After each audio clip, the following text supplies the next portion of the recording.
নমস্কাৰ বন্ধু বান্ধৱীসকল, আপোনালোকে নিশ্চয় ইউটিউবৰ থাম্বনেইলটো দেখি গম পাইছেই যে আজি আমি আলোচনা কৰিবলগীয়া বিষয়টো আচলতে কি হয়। আজি আমি আলোচনা কৰিম এলচিএম আৰু এইচচিএফৰ ওপৰত, য'ত এল মানে হ'ল লৱেষ্ট কমন মাল্টিপুল আৰু এইচচিএফ মানে হ'ল হাইয়েষ্ট কমন ফেক্টৰ। এই এলচিএম শব্দটো অসমীয়াত কোৱা হয় ল সা গু আৰু এইচচিএফ মানে হ'ল কি গৰিষ্ঠ সাধাৰণ উৎপাদক। এতিয়া আপোনালোকে এই টাৰ্ম দুটা ভালকৈ বুজি পাইছেনে যে এম মানে হ'ল মাল্টিপুল অসমীয়াত গুণিতক আৰু এফ মানে ফেক্টৰ যাক কোৱা হয় উৎপাদক। এই মাল্টিপুল মানে গুণিতক আৰু ফেক্টৰ মানে উৎপাদক সংখ্যা দুটাই আচলতে কি বুজায় মানেনো কি। এতিয়া যদি মই বিতংকে ভালকৈ চাওঁ তেতিয়া আপোনালোকে বুজি পাব যে এম মাল্টিপুল মানে আচলতে কি হয় আৰু গুণিতক মানে কি হয়। এতিয়া যদি মই চাওঁ যে দুই সংখ্যাবোৰে কাক মানে হৰণ কৰিব পাৰে 12 যায়, যে 2 গুণে 2, 2 দুগুণ 4, 2 তিনি গুণ 6, 2 4 গুণ 8, 2 5 গুণ 10 ইত্যাদি গৈ থাকিব। আৰু 3 বাৰ গ'ল তেনেকৈ 3 গুণে 3, 3 দুগুণ 6, 3 তিনি গুণ 9, 3 4 গুণ 12, 3 5 গুণ 15 আদি। 4 বাৰ গ'ল 4 গুণে 4, 4 দুগুণ 8, 4 তিনি গুণ 12, 4 4 গুণ 16 ইত্যাদি। এই যে বাৰ গ'ল 2 সংখ্যাবিলাক, এই সংখ্যাবোৰ কি হয় 2 হৰণো কৰিব পাৰি বা 2 এইবিলাক কি বিভাজ্য হয়। এই সংখ্যাবোৰকে কি বুলি কোৱা হয় 2 গুণিতক বুলি কয়, এইবোৰক 3 গুণিতক বুলি কয় আৰু এইবোৰক কি বুলি কয় 4 গুণিতক বুলি কয়। ঠিক সেইদৰে যদিহে মই চাওঁ আনটো এইচচিএফ মানে গসাও মানে হ'ল যে কি দুটা চাপ'জ সংখ্যা আছে 6 আৰু 9। যদি মই 6 সংখ্যাটো চাওঁ 6 বাৰ গ'ল কিমান 2 আৰু 3ৰে যে 2 তিনি গুণ 6, 9 সংখ্যাটোক বাৰ গ'ল 3ৰে যে 3 তিনি গুণ 9। গতিকে ইয়াত যদি মই চাওঁ এটা কমন সংখ্যা আছে যিটো সংখ্যা ইয়াৰ উৎপাদক হিচাপে আছিলে, সেই কমন সংখ্যাটো হ'ল 3। গতিকে 6 আৰু 9 সংখ্যা দুটাৰ সাধাৰণ উৎপাদক হিচাপে আহিব কোনটো 3 সংখ্যাটো আহিব। এইটো হ'ল কি ইয়াৰ উৎপাদক আৰু আনটো হ'ল কি ইয়াৰ গুণিতক। এই সংখ্যাৰ যে কমন যে আহিলে যে এইটো সেইকাৰণে ইয়াক কি বুলি কোৱা হয় এইচচিএফ বুলি কোৱা হয়, আৰু সিটোত তাক কি বুলি কোৱা হয় লৱেষ্ট কমন মাল্টিপুল বুলি কোৱা হয়। ঠিক আছে, আৰু ভালদৰে বুজিবলৈ আমি ভিডিঅ'টোৰ মাজলৈ যাব লাগিব। আহকচোন আমি কিছুমান প্ৰশ্ন আলোচনা কৰোঁ। আপোনালোকে প্ৰশ্নসমূহ আলোচনা কৰিলে বস্তুটো আৰু ভালদৰে বুজি পাব। সহজৰ পৰা টানলৈ যাম। প্ৰথম প্ৰশ্নটো মই লৈ আহিছিলোঁ যে এলচিএম ছাপ'জ তিনিটা সংখ্যা আছে 6, 12 আৰু 18। এই 6, 12 আৰু 18 এই সংখ্যাকেইটাৰ এলচিএম লসাগু কি আমি কি উলিয়াব লাগে এলচিএম উলিয়াব লাগে লসাগু। এতিয়া প্ৰথমতে আমি শিকিম যে লসাগু কেনেকৈ উলিয়ায়। যদি মই চাওঁ 6 সংখ্যা 6ৰ উৎপাদক কি আছে 2 3 গুণ 6। তাৰপৰা আহিলে 12ত আমি কি পাম যে 2 3 গুণ 6, 6 দুগুণ 12। আৰু 18ত কি পাম 2 3 গুণ 6, 6 তিনি গুণ 18। যদি আমাক কি লাগে এলচিএম মানে কি লাগে লৱেষ্ট মানে কমকৈ থকা কমন চি মানে আৰু মাল্টিপুল দুটা লাগে। কি ইয়াত মিলি আছে 2 মিলি আছে এইফালে, 3 মিলি আছে এইফালে হ'লে। এতিয়া এলচিএম উলিয়ালে কি হয় যিকেইটা সংখ্যা মিলি আছে প্ৰথমতে সেই সংখ্যাকেইটা আহিব। প্ৰথমতে এই সংখ্যাকেইটা কমন কি এবাৰ 2 আহিলে, ইয়াৰ পৰা কমন কি 3 আহিলে, আৰু যিকেইটা বাঢ়ি কি আছে এইফালে 2 আৰু 3। গতিকে সংখ্যাকেইটাৰ পূৰণফল যিটো পাম সেই পূৰণফলটোৱে হ'ব আমাৰ এই সংখ্যাকেইটাৰ লসাগু। 2 3 গুণ 6, 6 দুগুণ কিমান হ'ব 12, 3 বাৰ কিমান 36, অৰ্থাৎ 6, 12 আৰু 18 সংখ্যাকেইটাৰ লসাগু হ'ব কিমান 36। তো অপশ্যন কোনটো কাৰেক্ট হ'ব 36টো কাৰেক্ট হ'ব। আপোনালোকে নিশ্চয় চাগে অলপ বুজি পাইছে, আৰু আমি কৰি যাম আৰু কৰিলে নিশ্চয় আপোনালোকে ভালদৰে বুজি পাব।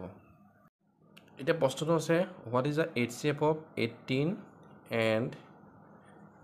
24। যে 18 আৰু 24 এই সংখ্যা দুটাৰ কি লাগে আমাক এই সংখ্যা দুটাৰ আমাক এইচচিএফ মানে কি লাগে গসাও লাগে। আপোনালোকক মই শিকালোঁ যে কেনেকৈ লসাগু উলিয়াব লাগে, এইবাৰ শিকিছোঁ আমি গসাও উলিয়াবলৈ এইচচিএফ। এতিয়া প্ৰথমতে সংখ্যাটো হ'ল কি 18। আপোনালোকে ফাৰ্ষ্টে এনেকৈ কৰি চাই ল'ব 18 সংখ্যাটো বাৰ গ'ল কিৰে গ'ল 2ৰে গ'ল, 2 9 গুণ 18। আকৌ মই 9ক বাৰ দিলোঁ কিমান 3 3 গুণ 9। এইফালে আহিলে 24ক বাৰ কিৰে গ'ল 2ৰে, 2 বাৰ কিমান 24, 2 6 গুণ 12 আৰু 2 বাৰ গ'লে কিমান হ'ব 2 3 গুণ 6। এতিয়া যদি মই ইয়াৰ উৎপাদকত চাওঁ ইয়াৰ কমন সংখ্যাবিলাক উলিয়াই চাওঁ 18ত বাৰ কি হৈ গ'ল 2 পূৰণ 3 পূৰণ 3, আৰু এইফালে 24ত বাৰ কি হৈ গ'ল মোক সংখ্যাকেইটাক 2 পূৰণ 2 পূৰণ 3 2 পূৰণ 3 এতিয়া HCF মানে হ'ল হাইয়েষ্ট যিটো কমন আছে হাইয়েষ্ট কমন কি আছে ইয়াত 2টো মিলি আছে এটা কমন আৰু কি মিলি আছে এফালে 3 মিলি আছে 3টো কমন অৰ্থাৎ দুটা সংখ্যাই মিলি আছে ইয়াত 2 আৰু 3 2 আৰু 3 পূৰণফল কিমান 6 গতিকে এইটো হ'ল ইয়াৰ হাইয়েষ্ট কমন ফেক্টৰ মানে HCF 18 24 HCF কোনটো হ'ব আনসাৰ কাৰেক্ট হ'ব 6 আনসাৰ অপচন 6 টো ইয়াৰ কাৰেক্ট আনসাৰ এনেকৈ HCF আৰু LCM উলিয়াব লাগে এতিয়া ইয়াৰ পাছতে আমি চাওঁ এবাৰ দিয়া আছে আমাক দুটা সংখ্যাৰ গসাউ 5 দিয়া আছে আৰু লসাগু দিয়া আছে কি 60 আমাক কৈছে এতিয়া সংখ্যাকেইটা কি উলিয়াব লাগে মানে দুটা সংখ্যাৰ গসাউ দিয়া আছে লসাগু দিয়া আছে আমি তাৰ পৰা কি লাগে সংখ্যা দুটা কি হ'ব আমি উলিয়াব লাগে এতিয়া কথাটো হ'ল যে গসাউ আৰু বা লসাগু দিয়া থাকিলে সংখ্যা দুটা আমি কেনেকৈ উলিয়াম ন এইটো এতিয়া এটা সূত্ৰ আছে আপোনালোকে সূত্ৰটো যদি মুখস্থ কৰে তেতিয়া যিকোনো এনেকুৱা অংক আহে গোটেইখিনি অংকই কৰিব পাৰিব সূত্ৰটো হ'ল যে LCM into HCF ইফালে কি হয় LCM into HCF ইফালে কি হয় সংখ্যা দুটাৰ পূৰণফলৰ সমান যদি A আৰু B মই যিকোনো দুটা সংখ্যা বুলি ধৰি লওঁ তেতিয়া সংখ্যা দুটাৰ সমান কি হ'ব ইয়াৰ লসাগু পূৰণ গসাউ হ'ব এইটো হ'ল ইয়াৰ সূত্ৰটো যে LCM into HCF ইকুৱেল হয় A into B এতিয়া আমাৰ ইয়াত কি দিয়া আছে ইয়াত LCM দিয়া আছে 60 আৰু HCF কি দিয়া আছে আমাক 5 দিয়া আছে আমি সংখ্যা দুটা A আৰু B উলিয়াব লাগে ঠিক আছে এতিয়া যদিহে মই এফালে পূৰণ কৰি যদি মই ইয়াত চাওঁ অপশ্যনবোৰত কি ওলাই আছে এইটো এতিয়া সংখ্যাকেইটা কি আছে এফালে 60 আছে আৰু 5 এইটো মানে 5 আৰু 60 মানে এইটো কি হয় LCM into HCF ইকুৱেল কি হয় A into B মানে A মানে 5 আৰু B মানে কিমান 60 মানে ওলাই আছে LCM আৰু HCF সমানে কি হয় সংখ্যা দুটা হয় এটা অপশ্যন এইটোৱে কাৰেক্ট হ'ব ঠিক আছে এতিয়া আমি ইয়াৰ পাছৰ প্ৰশ্নটোলৈ আহিছোঁ ইয়াৰ পাছৰ প্ৰশ্নটো আছিলে যে তলত দিয়া সংখ্যা মানে 169 1065 1491ক বাৰ যোৱা আটাইতকৈ গ্ৰেটেষ্ট ডাঙৰ সংখ্যাটো তলৰ কোনবোৰ হ'ব পাৰে চ' অপশ্যনবোৰৰ পৰা যদি মই চাওঁ এটা সংখ্যা বাছনি কৰি মই 213 লৈকে বাছনি কৰিছোঁ দেই 213 বাছনি কৰি চালে কি পাম মই 3 বাৰ দিওঁ 3 3 গুণ 9 3 গুণে 3 3 দুগুণ 6 আকৌ যদি মই 213 লগত যদি মই 5 পূৰণ কৰোঁ 5 3 গুণ 15 5 উকলিলে 1 5 গুণে 5 1 6 আৰু 5 দুগুণ কিমান 10 আকৌ যদি মই 213 লগত কি পূৰণ কৰোঁ 7 টো পূৰণ কৰি চাইছোঁ 7 3 গুণ 21 1 উকলিলে 2 7 গুণে 7 7 2 9 7 দুগুণ কিমান 14 মানে এই 213 সংখ্যাটোৱে এই গোটেইকেইটা সংখ্যাই কি হ'ল বাৰ গ'ল গতিকে যিসমূহ আমাৰ অপশ্যন দিয়া আছিলে সেই অপশ্যনসমূহৰ ভিতৰত কাৰেক্ট অপশ্যন কোনটো হ'ব আমাৰ 213টোৱে কাৰেক্ট হ'ব মানে এই 213টোৱে হ'ল আটাইতকৈ ডাঙৰ সংখ্যা যিটো সংখ্যাই আটাইকেইটা সংখ্যাকে মানে বিভাজ্য হয় বা বাৰ যায় ঠিক আছে আমি ইয়াৰ পাছৰ অংকটোলৈ আহিছোঁ এইবাৰ আমাক দিয়া আছে দুটা সংখ্যাৰ উৎপাদক কি বুলি কৈছে 5:11 বুলি কৈছে আমাক কি দিয়া আছে ইয়াৰ গসাউ দিয়া আছে গসাউটো ইয়াত 7 বুলি কৈছে 7 হ'লে তলৰ মানে কিছুমান অপশ্যন দিয়া আছে অপশ্যনৰ কোনটো কাৰেক্ট দিয়া আছে যিটো এই সংখ্যা দুটাৰ কি দিয়া আছে আমাক গসাউ দিয়া আছে মানে কি হয় এই 7টোৱে মানে 5ৰ উৎপাদক এটা আছিলে ইয়াতো সংখ্যাটো মানে কি 7টো এটা উৎপাদক আছিলে ইয়াত আৰু এইটো সংখ্যা উৎপাদক কি আছিলে 7 আছিলে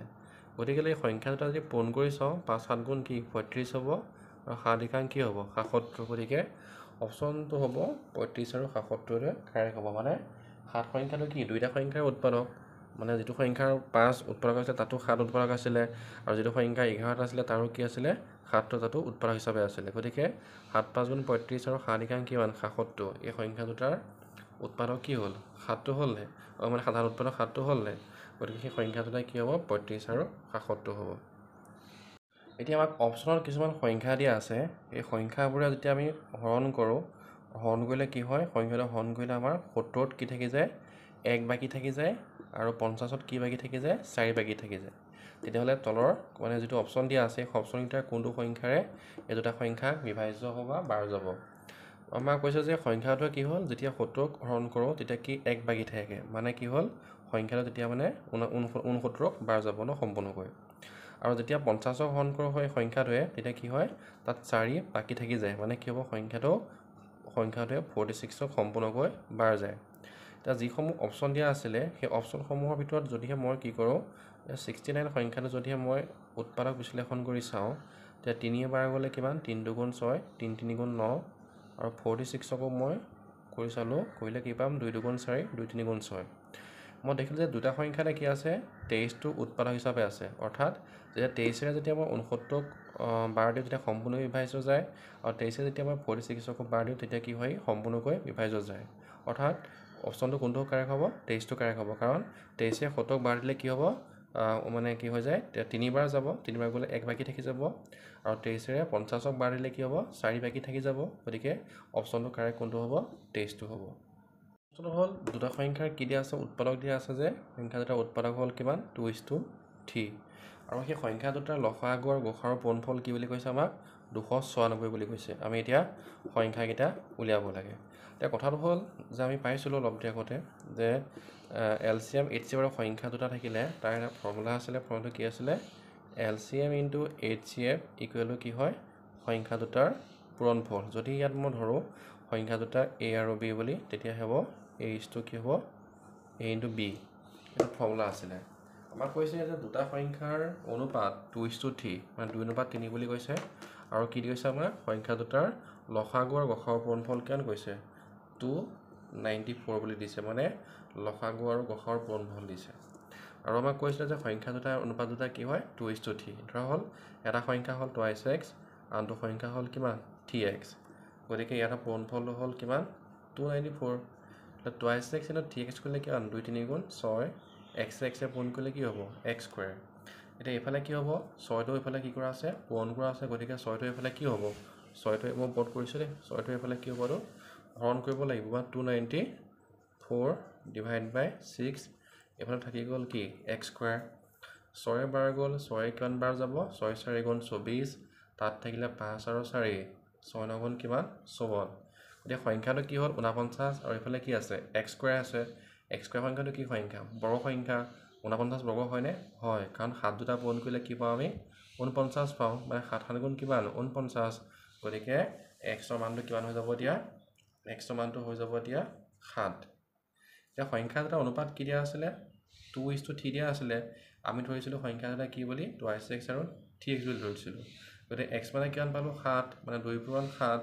আৰু ইয়াতো কিমান পালোঁ x মানে 7 গতিকে 3 পূৰণ 7